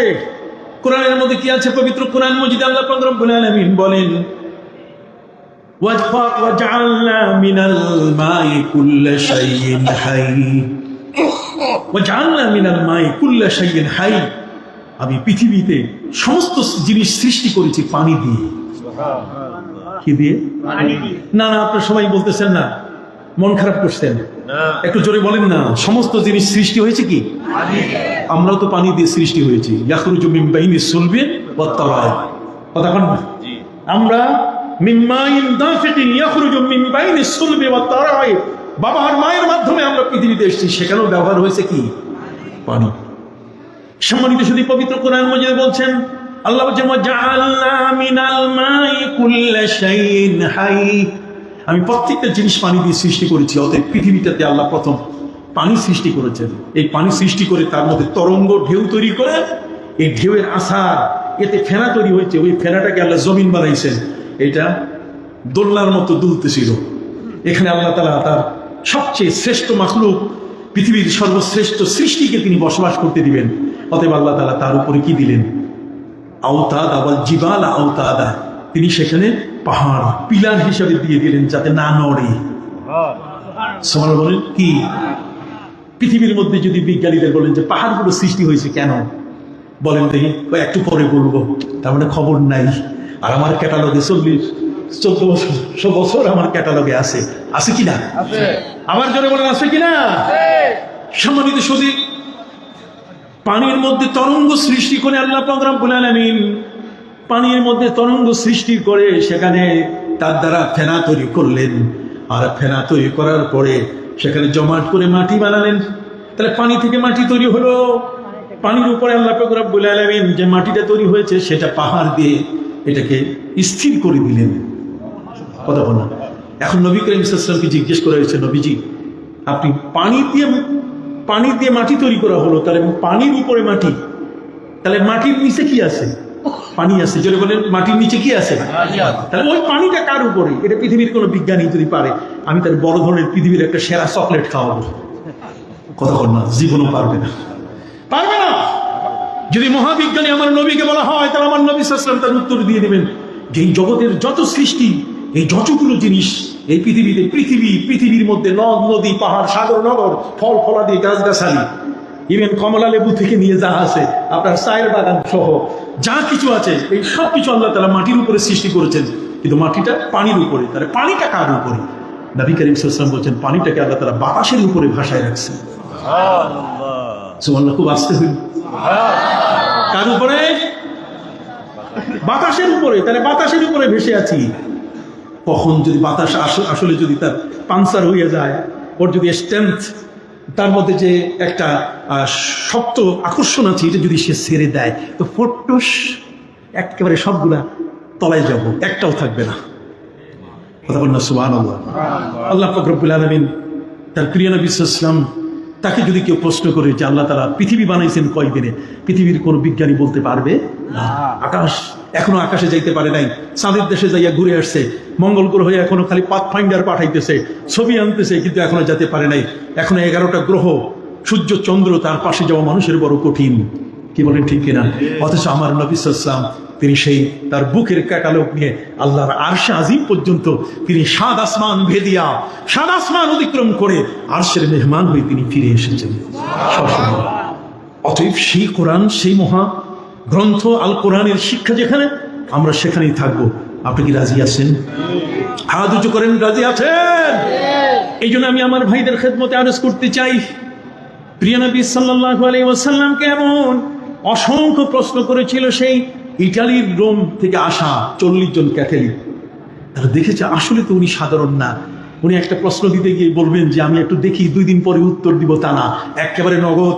আমার আল্লাহ বলছেন ওয়ায়াসআলুনাকা আনিল আহিল্লা কুল হিয়া মাওয়াকিতু লিন-নাসি ওয়াল হজ ওয়ায়াসআলুনাকা আনিল মাহিজ কুল হুয়া আযান। ঠিক এমনি করে হে নবী, মানুষ যদি আপনাকে জিজ্ঞেস করে ওয়ায়াসআলুনাকা মাযা ইউনফিকুন কুলিল আফওয়া, তার মানে আল্লাহ তার নবীকে বলছেন যে যে কোনো বিষয়ে প্রশ্ন করুক, আমি উত্তর দিব, আমি আল্লাহ রেডি হয়ে আছি। সুবহানাল্লাহ। তাহলে যেই কিতাবখানা পড়লে মানুষের জীবনের জ্ঞান ফিরে আসে, যে কিতাবখানা পড়লে পরে সে আখিরাত বুঝতে পারে, সেই কিতাবখানা যদি না পড়ি তাহলে কি জীবন আনন্দ দাশের বই পড়বো? কতক্ষণ না? আবার আসিব ফিরে ধানসিঁড়িটির তীরে, এই সমস্ত কথা আমরা শুনতে চাই? জোরে বলেন, শুনতে চাই না। পৃথিবীর বিজ্ঞানীরা, আমরা জানি পৃথিবীটা বড় হচ্ছে। পৃথিবীটা কি হচ্ছে? বড় হচ্ছে। তো পৃথিবীটা বড় হচ্ছে, পৃথিবীর বিজ্ঞানীরা স্বীকার করে নিয়েছে, কিন্তু তাদের কাছে কোনো মালমেট্রিয়াস নাই। তারা বলতে পারে না। আমি আমেরিকার ন্যাচারাল মিউজিয়ামে যখন গেলাম, ন্যাচারাল মিউজিয়ামে গিয়ে সেখানে দেখি অবাক কাণ্ড। কিছু মিথ্যা তথ্যের উপরে সেখানে আছে, তবে সেখানে 5টা জোন আছে। কয়টা? জোরে বলেন না, জোন কয়টা? 5টা। একটা হচ্ছে American zone, European zone, African zone, কতক্ষণ না? ঠিক এমনি করে এই মহাদেশগুলোকে নিয়ে আবার একটা জোন, সেটা হলো এশিয়ান জোন। কথা বুঝতে পারছেন? আমি সেগুলোতে ঢুকা শুরু করলাম। প্রথমে আমি দেখে অবাক হয়ে গেলাম যে তারা পৃথিবীটাকে দেখাইছে কিভাবে জানেন? পৃথিবীটা একটা মার্বেল। পৃথিবীটা একটা কি? মার্বেলের পরে একটা ছোট্ট ডিম, এই যে মুরগির ডিম, মুরগির ডিমের পরে আবার একটা হাঁসের ডিম, তারপরে রাখছে রাজহাঁসের ডিম, এত বড় ডিম, তারপরে রাখছে একটা টেনিস বল, তারপরে রাখছে ফুটবল। তার মানে এটা অনেক বড়। তার মানে তারা বুঝাচ্ছে যে পৃথিবীটা আগে ছিল ছোট, এটাকে আল্লাহ, এটা আস্তে আস্তে বড় হয়েছে। ওরা আজকে এটা দেখাচ্ছে। কিন্তু আমাকে যদি বলে এটা কি কোরআনে আছে, আমি বলবো আমার ক্যাটালগে 1400 বছর আগে আসছে। আসেন কোথায় বলে দেই। পবিত্র কোরআন মজিদে আল্লাহ পাক রব্বুল আলামিন বলেন, ইয়াউমা নাতুবিস সামাআ কাতাইয়িস সিজিল্লি লিল কুতুবি কামা বাদানা আউয়ালা খালকিন নুঈদ। আল্লাহ বলেন পৃথিবীটা ছোট ছিল। আওয়ালাম ইয়ারাল্লাযীনা কাফারু আন্নাস সামাওয়াতি ওয়াল আরদা কানাতা রাতকা ফাফাতাকনাহুমা। আল্লাহ বলেন কাফেররা কি দেখে না যে আকাশটা একদিন পৃথিবীর সাথে এইভাবে চাপা মিশে ছিল, আমি এই দুইটাকে মাঝখানে ফাঁক করে এয়ার স্পেস তৈরি করছি যাতে বিমানগুলো দৌড়াইতে পারে। জোরে করুন সুবহানাল্লাহ। আর কি করছি? ওয়াবারাকা ফিহা ওয়া কাদ্দারা ফিহা আকওয়াতাহা ফি আরবাতি আইয়াম। 2 দিনে জমিন সৃষ্টি করেছি, আর বাকি 2 দিনে সাগর নগর গাছপালা এই সবগুলো আমি সৃষ্টি করেছি। সুবহানাল্লাহ বলেন। তারপরে ফাকাযাহুন্না সাবআ সামাওয়াতিন ফি ইয়াওমাইন, এরপরে 2 দিনে আমি আকাশ সৃষ্টি করেছি। কাজেই 6 দিনে আমার ফি সিত্তাতি আইয়ামিন, 6 দিনে আমি সবকিছু সৃষ্টি করেছি। পৃথিবীতে যারা অমুসলিম, পৃথিবীর মধ্যে যে সকল বিজ্ঞানী কথা বলে, তাদের কাছে কি এই তথ্য আছে? জোরে বলেন, তথ্য আছে? আপনি দেখেন এই যে গাছ আমরা বাটাই দেই, আমরা ইটা পোড়াই, কতক্ষণ না? গাছ আমরা ব্যবহার করি আগুনের কাজে। আপনি শিখলেন কোথায়? কোন বিজ্ঞানী আপনাকে শিখায় নাই। এটা আছে কোথায়? আমার ক্যাটালগে, কোরআনে। আফারাআইতুমুন নার আল্লাতী তুরুন আনতুম আনশাআতুম শাজারাতাহা আম নাহনুল মুনশিউন। আল্লাহ বলছেন তোমরা যখন আগুন দেখো, ওই আগুনটা সাপের মতো মাথা উঁচু করে উপরে উঠে। সুবহানাল্লাহ বলেন না? আফারাআইতুমুন নার আল্লাতী তুরুন, সাপের মতো মাথা উঁচু করে যখন দুলতে দুলতে উপরে উঠে, আল্লাহ বলছেন আনতুম আনশাআতুম শাজারাতাহা, তুমি যে লাকড়িটা দিছো, তুমি যে কাঠটা তার ভিতরে ঢুকাইছো, এই কাঠটার মধ্যে আগুন তুমি ঢুকাইছো না আমি ঢুকাইছি? জোরে বলেন কে? সবগুলোর তথ্য আল্লাহ তাআলা পৃথিবী দিয়েছেন। মানুষ কেমনে জন্ম নেবে, জন্মের পূর্ণ ইতিহাস। কিছুদিন আগে আমেরিকায় একটি মা হাসপাতালে বাচ্চা জন্ম নিল। কতক্ষণ না? মা হাসপাতালে জন্ম নিয়েছে কি বাচ্চা। এখানে মা শিশু হাসপাতাল, প্রতিদিন 1-150 করে বাচ্চা। আমেরিকার নিয়ম হচ্ছে জন্ম হলো হাসপাতালে, মরলেও হাসপাতালে, বাইরে মরা যাবে না, তার বিপদ আছে। কতক্ষণ না? বাইরে মারা গেলে ইনভেস্টিগেশন হয়, সেটা তদন্ত হবে এত বেশি, যেটা কেউ বিষ খাওয়াইয়া মারলো না, গুতা দিয়া মারছে না, কেমনে মারছে আছে না। আমাদের দেশে তো হিসাব নিকাশ নাই কতক্ষণ, কিন্তু সেই দেশে হিসাব নিকাশ অনেক বেশি। একটি শিশু জন্মগ্রহণ করলো, এইভাবে অনেক শিশু জন্মগ্রহণ করে মা হাসপাতালে, প্রতিদিন 1-150 বাচ্চা জন্ম নেয়। এই বাচ্চাগুলো কোন মায়ের, তার চিহ্ন রাখতে হবে কিনা। কতক্ষণ? মা যখন ভর্তি হন তখন তার রেজিস্ট্রেশন নম্বর যেটা পড়ে, যেমন 1110, এটা তার রেজিস্ট্রেশন নম্বর। ঠিক ওইটাই যে বাচ্চাটা জন্ম নিল তার পায়ের মধ্যে, ঠ্যাঙের মধ্যে বাইন্ধা দেয়, যাতে বাচ্চাটা 3 দিন পরে যখন একটু দুধ খাওয়ার জন্য কোয়া কোয়া করে, বাচ্চাটাকে যেন ওই নাম্বার দেখে ওর মায়ের কাছে দেওয়া যায়। এটা নিয়ম। কিন্তু একদিন মাত্র 2 জন মা বাচ্চা জন্ম দিলেন, একজন ছেলে আরেকজন কি মেয়ে। এই ছেলে মেয়ে জন্ম দিলেন তারা 2 মা, কিন্তু নার্স ভুলবশত পায়ের মধ্যে মায়ের নামে রেজিস্ট্রেশন ফিতা বাঁধে নেই। 3 দিন পরে বাচ্চা যখন কেঁদে উঠেছে, মায়ের কোলে দিতে হবে, তখন দেখে ফিতা নাই। এখন কি করবে? বাচ্চা কার কোলে কোনটা দিবে? নার্স সরল মনে দুইজন মহিলাকে জিজ্ঞাসা করছে যে আপনারা কে কোন বাচ্চা জন্ম দিচ্ছেন একটু বলেন। দুজনই বলছে যে আমি ছেলে জন্ম দিছি। মেয়েটাকে কেউ স্বীকার করতে চায় না, দুইজনই দাবি করতেছে কি ছেলে। শেষ পর্যন্ত নার্স বিপদে পড়ে গেল, বাচ্চা তো ছেলে আর কি মেয়ে, কিন্তু মেয়েটাকে নিতে চায় না, নিচ্ছে কি ছেলে। এখন মহাকাণ্ড না? দুই মহিলাকে জিজ্ঞাসা করার পরে দুই মহিলা বলছে আমি দিছি ছেলে জন্ম, আরেকজন বলতেছে আমি দিছি জন্ম। দুই জনের এই জন্ম নিয়ে ঝগড়া সুলাসুলি শুরু হয়ে গেল গোটা হাসপাতালে, দুই নারীর ঝগড়া। এক পর্যায়ে এসে ডাক্তাররা সমাধান করতে চাইলেন, কোনো মতেই পারতেছিলেন না। তারা চিন্তা করলেন যে আমাদের মধ্যে তো একজন মুসলিম ডাক্তার আছে, একটু তাকে জানাই যে কোনো সমাধান তার কাছে আছে কিনা। মুসলিম ডাক্তারের কাছে যাওয়ার পরে মুসলিম ডাক্তার বলছে আমার কাছে সমাধান আছে। কই কি? ওই যে ক্যাটালগ, কোরআনের মধ্যে সমাধান আছে। সুবহানাল্লাহ। তাহলে দেন, সমাধান দেন। উনি বলছে আমি তো আলেম না, কিন্তু ক্যাটালগ আছে, ক্যাটালগ যারা ব্যবহার করে তাদের কাছে চলতে হবে, আলেমদের কাছে চলেন। আলেমদের কাছে নেওয়ার পরে তখন আলেমদেরকে জিজ্ঞেস করা হলো যে এই দুইজন মা, ছেলে এবং মেয়ে, কে কোনটা জন্ম দিয়েছে এটা চিহ্নিত করা যাচ্ছে না, অতএব কোনো ফয়সালা কি আপনার কাছে আছে? আপনাদের কাছে? আলিমরা বললেন আছে। কোথায়? কই কোরআনে আছে। তাহলে ফয়সালা দেন। আলিমরা ফয়সালা দিলেন, দুই মায়ের বুকের দুধ একটা পাত্রের মধ্যে নিয়ে এটা ওজন করেন, যেটার ওজন বেশি হবে ছেলেটির মা তিনি হবে। এখন তো ডাক্তারের মাথার মগজ উল্টাই গেছে পুরা, যেটা আবার কিরকম ফয়সালা, কথা বল না। মায়ের বুকের দুধ তো আমরা সবাই পান করি। সম্মানিত সুধী বন্ধুরা আমার, মহাকাণ্ড ঘটে গেল এখানেও। হুজুর সাহেবরা, স্কলার যারা, কোরআনের আলেম যারা, তার উত্তর দিয়ে দিলেন যে মায়ের, দুই মায়ের বুকের দুধ মাপা হোক, যার ওজন বেশি হবে, যার দুধের ওজন বেশি হবে ছেলেটির মা কি তিনি হবেন। তারা জিজ্ঞেস করলেন ডাক্তাররা যে আপনারা কিসের ফর্মুলার উপরে ভিত্তি করে আপনারা এটা রায় দিলেন? ওরা বলছেন আমাদের কোরআন ক্যাটালগে আছে। কি আছে? এতদিন যেটা জমি জমা ভাগ করতে গিয়ে আমরা ব্যবহার করছি, জমি জমা ভাগ করতে গিয়ে ব্যবহার করেছি। দুই মেয়ে সমান এক ছেলে, কথা কর না। দুই মেয়ে যা ভাগ পাবে এক ছেলে কি তা পাবে, মানে ডবল। দুই মেয়ের সমান এক ছেলে পাবে। লিজ্জাকারি মিসলু হাজ্জিল উনসাইন। এই আয়াত কই কি? কই দুই মেয়ে আর এক ছেলে, তাহলে বোঝা গেল দুইটা মেয়ের সমান একটা ছেলে, তাহলে ছেলেটার ওয়েট বেশি মেয়ের চেয়ে। এই জন্য আমরা এর উপরে গবেষণা করে আপনাদের কাছে বলছি। দেখেন, তখন ডাক্তাররা জিজ্ঞেস করেন যে এটা কি শুধু আপনারা এই আয়াত থেকে পাইছেন না কোনো রেফারেন্স আছে? রেফারেন্স খুঁজতে গিয়ে তারা অবাক হয়ে গেলেন যে হ্যাঁ রেফারেন্স আছে এটা। সেটা হলো হযরত আলী রাদিয়াল্লাহু তাআলার যুগে, উনি যখন দেশ শাসন করছিলেন, যখন তিনি বিচারপতি, তখন তার দেশে এরকম অন্ধকারে দুইজন মা সন্তান জন্ম দিয়েছেন, একজনের ছেলে আরেকজনের কি মেয়ে। পরে তো ছেলেটার দাবি দুইজনই শুরু করেছেন, বিষয়টি হযরতে আলী রাদিয়াল্লাহু তাআলার আদালতে নেওয়া হয়। হযরত আলী রাদিয়াল্লাহু তাআলা এই ফয়সালা দিয়েছেন যে দুই মায়ের বুকের দুধ মাপা হোক, যার ওজন বেশি হবে ছেলেটির মা কি তিনি হবেন। এখন প্রশ্ন হলো হযরত আলী কি এই আয়াত দিয়ে তিনি ফয়সালা করেছেন? কয় না, তিনি আরেকটা আয়াত ব্যবহার করেছেন।